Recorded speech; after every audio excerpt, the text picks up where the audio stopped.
論語溫習，今日我想同大家總結一下《論語》第一章第一句嘅整體意義。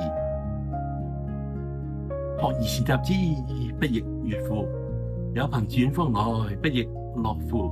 人不知而不慍，不亦君子乎？呢個句子唔長，好短，文字亦都唔係好艱深。如果就字面去解釋佢，1分鐘已經解釋完㗎啦。但係如果淨係咁樣睇，我哋就太過辜負孔子嘅弟子佢哋編《論語》嘅一片苦心。因為呢一句子佢嘅意義非凡，可以講係佢成本《論語》成個儒家思想，成個孔子生平嘅總結。所有古書通常嚟講，一開始嘅第一章第一句或一開始嘅所謂開宗明義，都有一個特別深嘅意義嘅。論語呢句亦都唔例外。其實呢一句裏邊，佢總結咗有2重好深嘅意義。第一重，佢可以講係總結咗孔子一生人佢嘅經歷。學而時習之，不亦說乎？就係孔子佢一生人都不斷咁去學。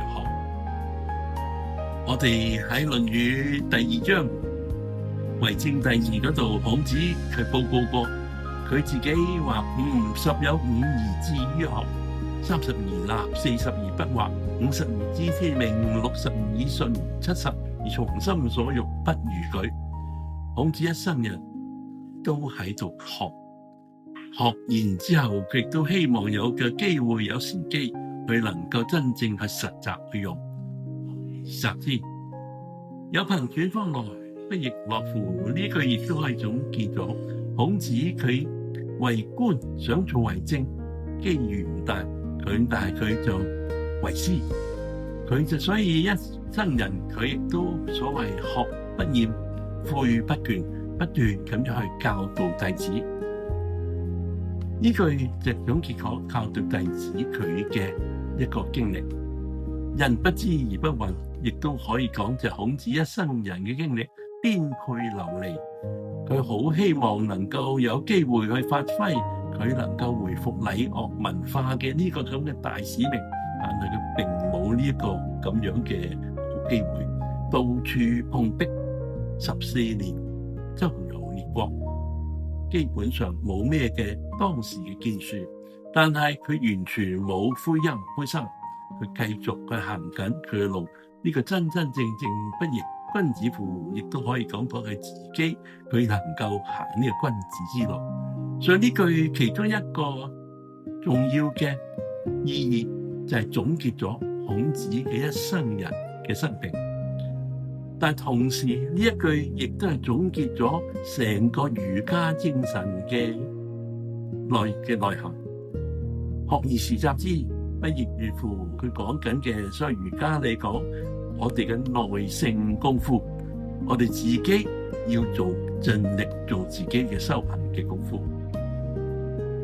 有朋自遠方來，不亦樂乎？呢個亦都可以咁講，就係我哋嘅愛禍，即係話我哋去做為政，去為師，去幫助別人一齊成長嘅功夫。